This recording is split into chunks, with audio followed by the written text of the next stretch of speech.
introduce Rudy Bakhtiar, Iranian-American journalist and Director of Communications for the International Campaign for Human Rights in Iran.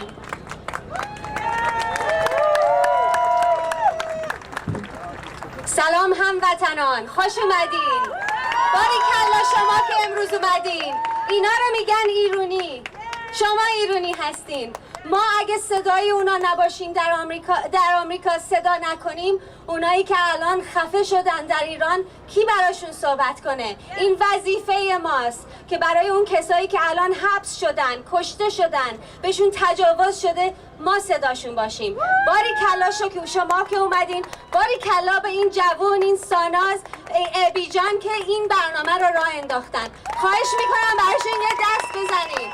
اینا آینده های ما هستن در ایران. حالا اگه اجازه بدین به انگلیسی. Every time I get interviewed, they ask me, is the green movement dead? And you know what I say? Green is a color that started about a year ago. I hadn't heard of it before that. But the movement for civil and equal rights in Iran started the day Jomhuriya Islami came to power. That day, when they made women second-class citizens, when they started executing people for speaking up, that day this movement began. And it won't end until the Iranian kids get what they want, which is they want equality. They want the ability to speak and say whatever they want, go where they want, write whatever they want. Under this regime, Iran has become #1 per capita when it comes to executions. 400 people were executed last year. That number has doubled under Ahmadinejad's reign. Iran has become #1 in juvenile delinquents that are executed once they come of age. And in Iran, a girl is responsible at the age of 8 and a boy is responsible at the age of 15. Iran has become #1 when it comes to jailed journalists. And 1/3 of the world's journalists that are in prison are in a prison inside of Iran. No, this movement isn't dead. When I was in Iran in 2006, time and time again, you know what the students told me? We want the oil money on our dinner tables.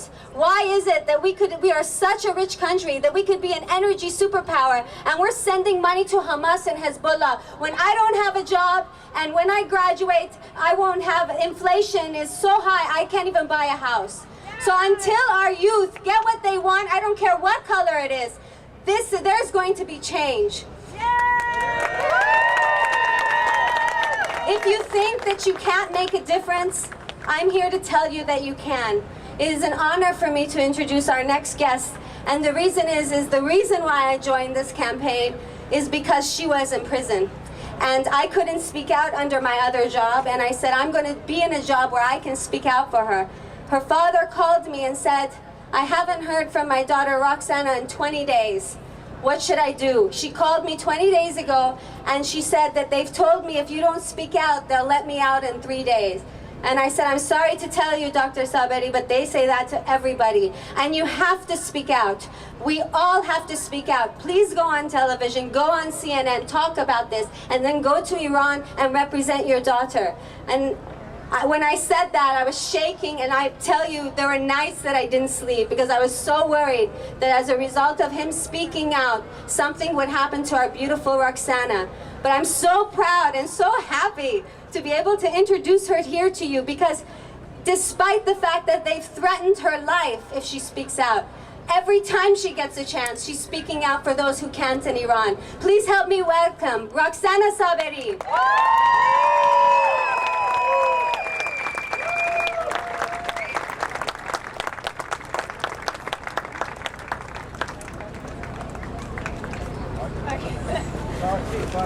فارسی باشه حتی. مرسی روری جان، خیلی ممنون. مرسی از همتون که آمدید و ببخشید من امروز به انگلیسی حرف میزنم و سخنرانیمو به انگلیسی یادداشت کردم و از روی یادداشتم میخونم، بنابراین واقعا ببخشید ولی نخواستم اشتباه کنم اینجا. I just said thank you all for coming and I'm sorry I wrote this in English and I'm going to be speaking in English. About a week ago, I asked an Iranian American I know, About a week ago, I asked an Iranian American I know if he was going to take part in any of today's rallies. And he told me no because he doesn't take part in political activities. I told him that my purpose is not political but humanitarian. How can we remain silent about the suffering of our fellow human beings? I met some of those people who are suffering in Iran's Evin prison last year. Many were prisoners of conscience who were being punished simply because of their peaceful pursuit of basic human rights or for their beliefs. Fariba Kamalabadi is one of those prisoners. For several weeks, I shared a cell with her. She was one of 7 detained leaders of Iran's minority Baha'i faith.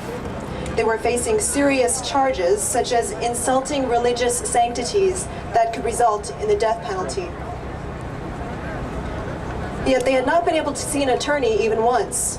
I believe they were being persecuted for their religious beliefs. Despite Fariba's difficult circumstances, her spirit was strong. She and some of my other cellmates taught me many valuable lessons, such as, do not hate even those who wrong you. As limits on professional journalists have tightened, we saw the increasing impact of citizen journalists. They brought the world images of the horrifying scenes they witnessed on the streets of Iran during the past year, scenes of violence and brutality used against peaceful demonstrators. I do believe that certain Iranian authorities are genuinely trying to address some of these human rights violations, but they face fierce opposition from extremists who seem blinded by their own pursuit of power and their failure to recognize that the key to long-term security lies not in control, intimidation, and imprisonments. It lies in tolerance, in exchange of ideas, and winning people's hearts and minds. This security also depends on addressing the roots of problems, instead of punishing the people who speak or write about them. Suppression might silence people in the short run, but it breeds discontent and distrust in the long run. If the authorities think they have defeated the movement calling for human rights and democracy, they are mistaken. This movement may have been prevented from publicly demanding its rights, but its ideals have only intensified. Despite the risks, many Iranians have been voicing their demands for democracy and human rights, but many others have been silenced out of fear. When you see your friends or loved ones being beaten, imprisoned, or even killed, wouldn't you be afraid? The ability of Iran's authorities to incite fear in others reaches across Iran's borders, to countries like America, to cities like Washington, D.C. Some people who support the Iranians' peaceful push for human rights are not here today because they fear retaliation by the Iranian authorities against themselves or their family members. I admit that sometimes I, too, am afraid. I'm not under the same threat as are Iranians inside Iran who dare to speak out. But I am fearful that perhaps Iranian agents will search me out here, as my captors had threatened they would do if I spoke out after my release. I've heard they've threatened some other prisoners in the same way. So why are we speaking out at events like this and others like it around the world today? We are speaking out because if we remain silent, it will be a victory for those who rule by inciting fear in others. We are speaking out because some Iranian decision makers do care about what outsiders say about the Islamic Republic's human rights record. We are speaking out because people everywhere, even those who hold different ideas about what it means to be free, share many basic values, such as the right to freedom of expression, of peaceful assembly, and of religion. We are speaking out because we have the right and responsibility to show support for others struggling to make their own voices heard. The outcry of people like us around the world is vital. We can continue to demonstrate support for the Iranian people by participating in rallies like these, by writing letters and signing petitions and sending them to Iranian officials. We can also help the Iranians, including the many journalists who have had to flee their country out of fear of persecution. Such steps, if done continuously by large numbers of people, can make a difference. Our voices can send a message to Iran's authorities that they cannot get away with torture and unjust imprisonments, and that they cannot stop people from exercising universal human rights. If our voices are loud enough, they will be heard by Iranians and maybe even by some of those detainees in Iran's prisons. Perhaps those prisoners will feel like I did when I heard about international support for me, empowered. To the people of Iran, who long for their basic human rights to be observed, please know that though we are far, we stand with you. Despite all the obstacles you face, we believe you have the power to persevere. For even if you suffer, eventually you will prevail.